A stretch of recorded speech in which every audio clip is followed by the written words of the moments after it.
ప్రజాప్రతినిధి న్యూస్ కి స్వాగతం। ఈ ప్రపంచంలో ఈ రాష్ట్రంలో విశ్వకర్మలు జన్మిస్తే ఈ ప్రభుత్వాలు విశ్వకర్మ జయంతిని కార్మిక దినోత్సవంగా జరుపుకోవాలని అన్నారు। సిద్దిపేట జిల్లా దుబ్బాకులో విశ్వకర్మ జయంతి సందర్భంగా కలాల్ శ్రీనివాస్ రాష్ట్ర భారతీయ మజ్దూర్ సంఘం అధ్యక్షులు దేశాయ్ బ్రదర్స్ బీడీ ఇండస్ట్రియల్ దగ్గర భీమ జెండా ఆవిష్కరించారు। ఈ సందర్భంగా వారు మాట్లాడారు। అసెంబ్లీలోనైనా పార్లమెంట్లోనైనా విశ్వకర్మ కార్మికులపై చర్చ జరగాలని అన్నారు। 19వ తేదీ నాడు రాష్ట్ర వ్యాప్తంగా కలెక్టరేట్ల కార్యాలయాల ముందు ధర్నా నిర్వహిస్తామని అన్నారు। కార్మికులకు కేంద్ర ప్రభుత్వం 1000 రూపాయల పెన్షన్ కనీసం 5000 వరకు పెంచాలని అన్నారు। ప్రతి కార్మికులకు ఈఎస్ఐ సదుపాయాలు కల్పించాలని కోరారు। కలాల్ శ్రీనివాస్ భారతీయ మజ్దూర్ సంఘ్ రాష్ట్ర అధ్యక్షుడిగా బాధ్యత।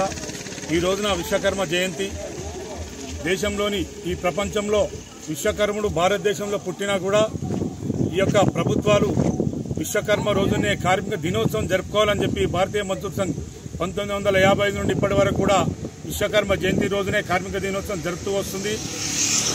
ఈ రోజున దేశంలో కార్మిక క్షేత్రంలో పనిచేస్తున్నటువంటి ప్రభుత్వాలు ఎక్కడ కూడా కార్మికుల పక్షాన మాట్లాడుతున్నటువంటి నాయకులు లేకుండా కరువైపోతా ఉన్నారు।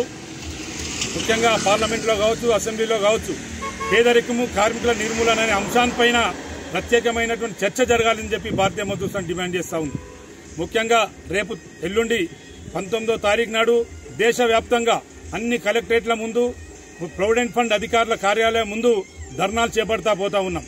కనీస పెన్షన్ ఏదైతే పీపీఎఫ్ కనీస పెన్షన్ 1000 రూపాయల నుండి 5000 రూపాయలు పెంచాలని పెంచి వీడీఏతో కూడినటువంటి వైద్యానికి సంబంధించినటువంటి వైద్యం అందిస్తూ 5000 రూపాయల కనీస పెన్షన్ పెంచాలని చెప్పి భారతీయ మజ్దూర్ సంఘ్ దేశవ్యాప్త ధర్నాలను కార్మికులందరూ కూడా విజయవంతం చేయాలని చెప్పి భారతీయ మజ్దూర్ సంఘ్ సూచిస్తూ ఈ రోజున కార్మిక లోకానికి విశ్వకర్మ జయంతి శుభాకాంక్షలు తెలుపుతున్నాం।